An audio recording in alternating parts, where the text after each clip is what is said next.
Unpopular opinion. This land should not be governed by Palestinians nor Israelis. The people who should be ruling this land are those who have a proven track record of implementing peace and justice within that region.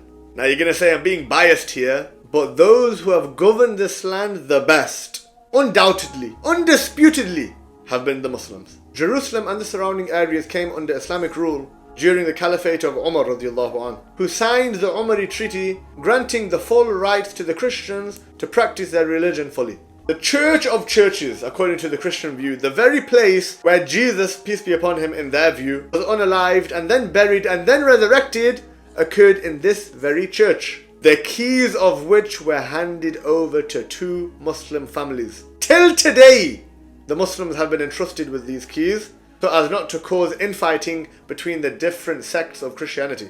In an era where England expelled the Jews in 1291, France in 1343, many German states in the 1400s, and then Spain and Portugal in 1492. It was after the Alhambra decree in 1492 where the Ottoman Sultan Bayezid II sent out an order to save the Jews who were expelled from Europe. In fact, he took in 150,000 Jewish refugees and ridiculed Ferdinand II, saying about him, "He who has impoverished his own country and enriched mine," i.e. by him expelling the Jews and by the Sultan taking them in.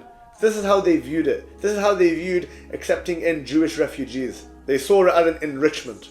We're talking about an Islamic form of governance who fulfilled the rights of the Christians and the Jews living within its territories. According to the admission of a rabbi in the 15th century, he said, "Here in the land of the Turks," meaning the Ottomans, "we have nothing to complain of. We possess great fortunes. Much gold and silver are in our hands. We are not oppressed with heavy taxes, and our commerce is free and unhindered.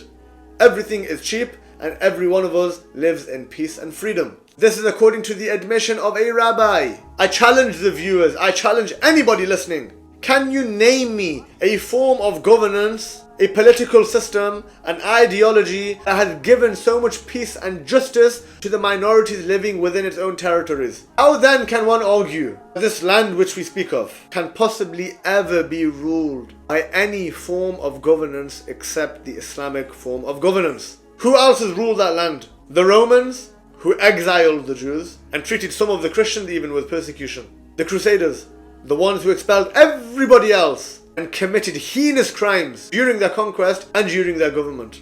The Zionists, the ones who have held this area now for over 70 years. What have they shown us? What have they proven to us? 20,000 unalived in 2 months? Occupation, wars, checkpoints, oppression, settlements, destruction of houses? The ones who should rule this land are those who have proven to rule it best and to have the best governance and to implement peace and justice and security for everybody living there. According to the admission of Christians and Jews themselves, this has undoubtedly been the Muslims ruling with the Islamic system of governance.